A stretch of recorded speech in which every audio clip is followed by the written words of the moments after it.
Hi friends, ನಾನಿವಾಗ strawberry falooda ಮಾಡ್ತಾಯಿದ್ದೀನಿ. ನನ್ನ ಚಾನಲ್ ಯಾರು ಹೊಸದಾಗಿ ನೋಡ್ತಾ ಇದ್ದೀರಾ ಎಲ್ಲರೂ ಸಬ್ಸ್ಕ್ರೈಬ್ ಮಾಡಿ, ಲೈಕ್ ಮಾಡಿ, ಶೇರ್ ಮಾಡಿ, ಕಮೆಂಟ್ಸ್ ಮಾಡಿ, ಎಲ್ಲರೂ ನನಗೆ ಸಪೋರ್ಟ್ ಮಾಡಿ.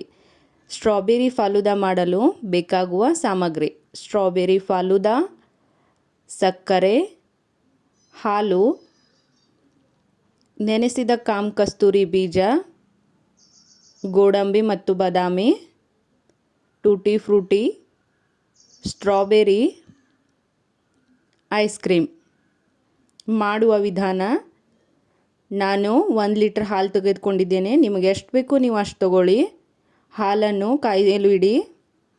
ಹಾಲು ಸ್ವಲ್ಪ ಕಾದ ನಂತರ ಅದಕ್ಕೆ ಫಾಲೂದಾ ಪೌಡರ್ ಮತ್ತು ಸಕ್ಕರೆ ಮಿಕ್ಸ್ ಮಾಡಿ ಹಾಕಿಕೊಳ್ಳಿ.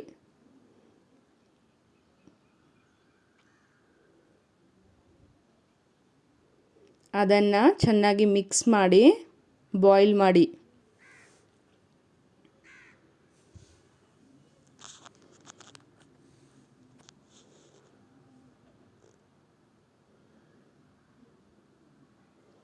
ಈ ಥರ ಸ್ವಲ್ಪ ಗಟ್ಟಿಯಾಗುವವರೆಗೂ ಅದನ್ನು ಬಾಯ್ಲ್ ಮಾಡಬೇಕು. ಈ ಥರ ಗಟ್ಟಿಯಾಗಬೇಕು.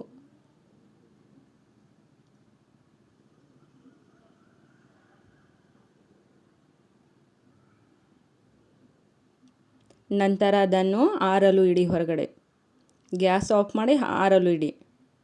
ನಂತರ 2 ಅವರ್ ಫ್ರಿಜ್ನಲ್ಲಿಡಿ. ಡ್ರೈ ಫ್ರೂಟನ್ನು ಕಟ್ ಮಾಡಿಕೊಳ್ಳಿ ಸಣ್ಣದಾಗಿ.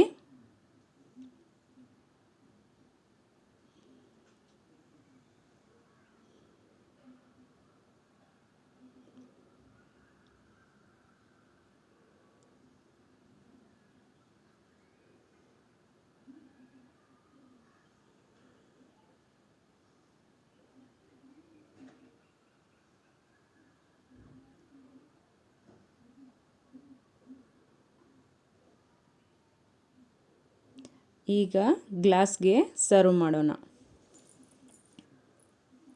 ಗ್ಲಾಸ್ಗೆ ಮೊದಲು ಟೂಟಿ ಫ್ರೂಟಿ ಹಾಕಿ, ನಂತರ ನೆನೆಸಿದ ಕಾಮ್ ಕಸ್ತೂರಿ ಬೀಜ ಹಾಕಿ. ಕಾಮ್ ಕಸ್ತೂರಿ ಬೀಜ ನೆನೆಯಲು ತುಂಬ ಸಮಯ ಹತ್ತುವುದಿಲ್ಲ, 5 ನಿಮಿಷದಲ್ಲಿ ನೆನೆಯುತ್ತದೆ. ಅದಕ್ಕೆ ಮಾಡಿದ ಫಾಲೂದಾವನ್ನು ಹಾಕಿ.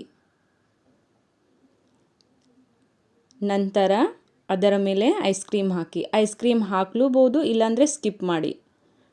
ನಂತರ ಡ್ರೈ ಫ್ರೂಟ್ಸ್ ಹಾಕಿ.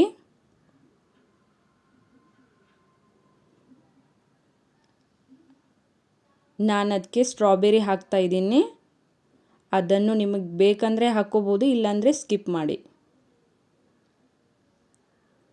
ಐಸ್ ಕ್ರೀಮ್ ಮತ್ತು ಸ್ಟ್ರಾಬೆರಿ ಇರುವುದರಿಂದ ಕಲರ್ಫುಲ್ಲಾಗಿ ಕಾಣುತ್ತದೆ. ಮಕ್ಕಳಿಗೆ ತುಂಬ ಇಷ್ಟವಾಗುತ್ತದೆ ಹಾಗೂ ತಿನ್ನೋಕ್ಕೂ ತುಂಬ ಟೇಸ್ಟಿಯಾಗಿರುತ್ತದೆ.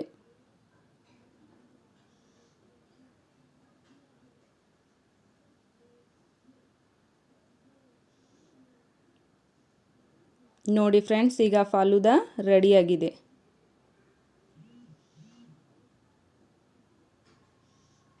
Thank you.